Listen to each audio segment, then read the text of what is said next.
Pit road's open, so they're getting ready to come at you, Kelly and Marty. And you'll see the leader there, Joey Logano, in that yellow 22 car. He's going to come to pit road. He said he fired off. He was just a little bit tight, especially in 1 and 2, but late into that run, he said the car fell off big time. He said he was in a 4-wheel drift there. Oh, it's a huge wreck on pit road. We talked about how narrow it was, and look at this. They're piled up at the end of pit road. Piled up. There's like 6 cars you can't even get by. Huge damage to the 48, the 37 we see in there. Unbelievable.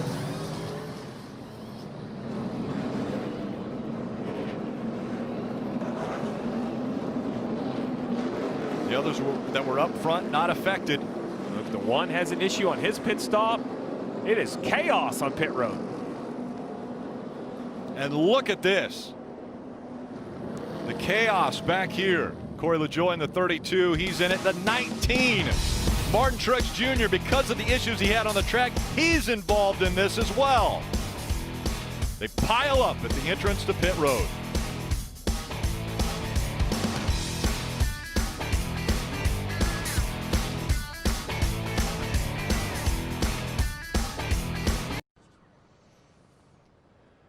As we were going to break, you saw one of the crew members from the 12 team get pinched in between the 12 and another car. You see the AMR safety team is right there on pit road attending to him. Steve, this is one of the reasons why all the crew members had to have helmets when they went over the wall. Safety, a big issue. Yeah, years ago, pit crew didn't have to wear fireproof suits. That changed. Then it was helmets after an accident in Miami over a decade ago. Once again, you see just how dangerous pit road can be. This is every crew chief's fear. These pit crew members become like family. You ask them to go out and do their job, and so often we talk about the competition side, how fast you can do their job.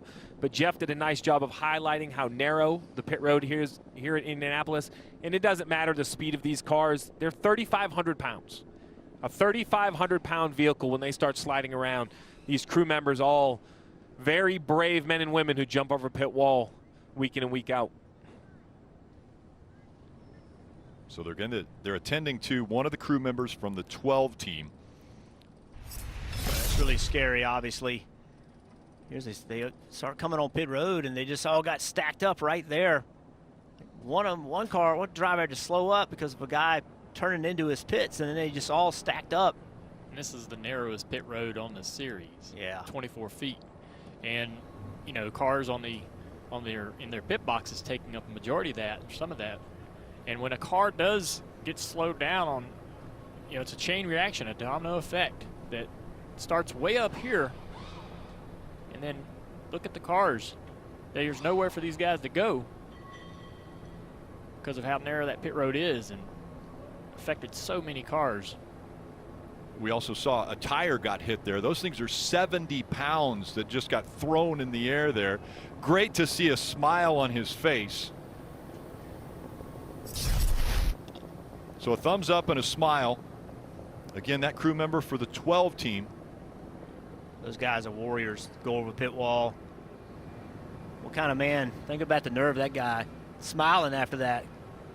Wow. Now we're going to show you another look. But again, Steve mentioned 3,500-pound car. Oh. Pinched between two of them. And the amazing thing is he crawled out of there and was getting out of the way. The helmet had come off, but yeah, these guys really extremely brave. That was another reason also for pit road speed. They brought a pit road speed so that these cars weren't coming in at race speed, trying to get as fast to their pits as they could. But again, things like this could happen because of this narrow pit road. It looked like there was a driver who was looking for his stall or trying to get slowed down to turn into his stall.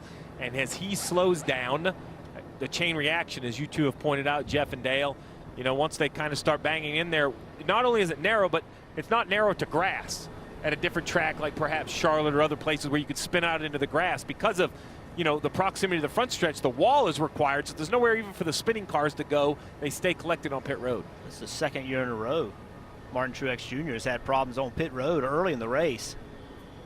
There is a red flag out right now, so you're going to see teams looking at cars. They can't work on a car in a red flag condition, so that's why the cars are parked. on the backstretch, but they're also stopped on pit road, and teams cannot work on a car on pit road under a red flag. So this was last year. See Martin Truex Jr. back at the back of the screen, same thing. They're all stacked up, and he just, there's nothing he could do. As a driver, you're taught to be as close to the guy in front of you as you possibly can while you're coming down pit road.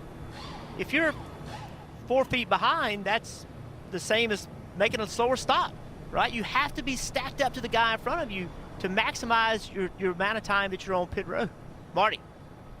And Jeff, this place has just never been kind to Martin Truex Jr. as he was coming into a stall.